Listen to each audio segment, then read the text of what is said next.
अस्सलाम वालेकुम दोस्तों, अज तुहानूं मैं ऐसी जगह ते लैके जा रहा जनरल स्टोर से कि उत्थे जाके तुहानूं गलबात करते हैं तो तुहानूं दिखाने हैं।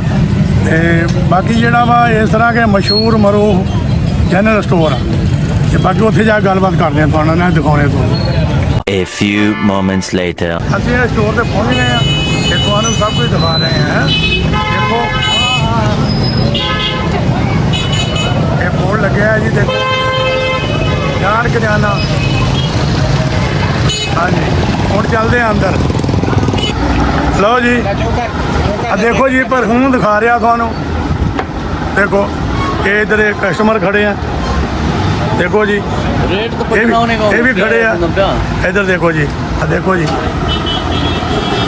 बाकी थानू ये स्टोर जो सारा दिखा देना वा।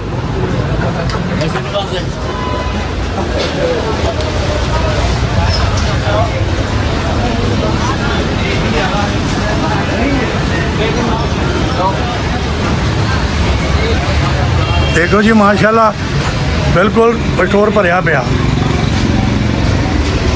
हर चीज़ मिलती है, चावल मिलते हैं, बिल्कुल हर किस्म के चावल मिलते हैं।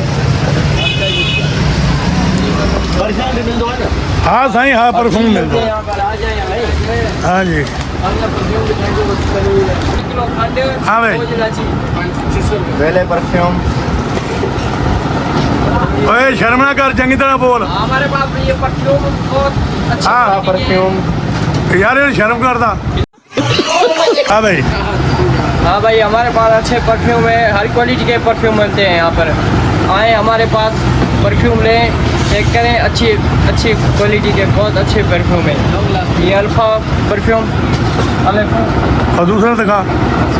हमारे पास अपनी सूफ़ी सैफुल्लाह के नाम से परफ्यूम बहुत अच्छी क्वालिटी है, VIP परफ्यूम है। आए हमारे पास परफ्यूम लें, बहुत क्वालिटी अच्छे है। ऑपरेशन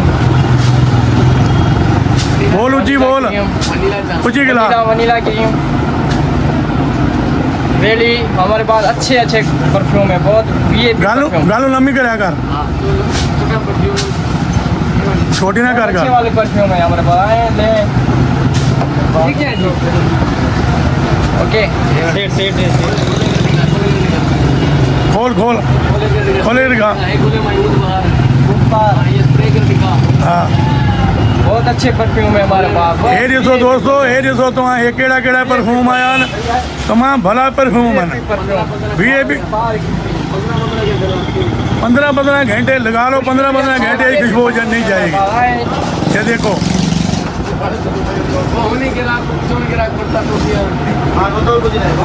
अब फेरिया फेरिया हाँ फिर छो बढ़तो आ तो बस बता ना।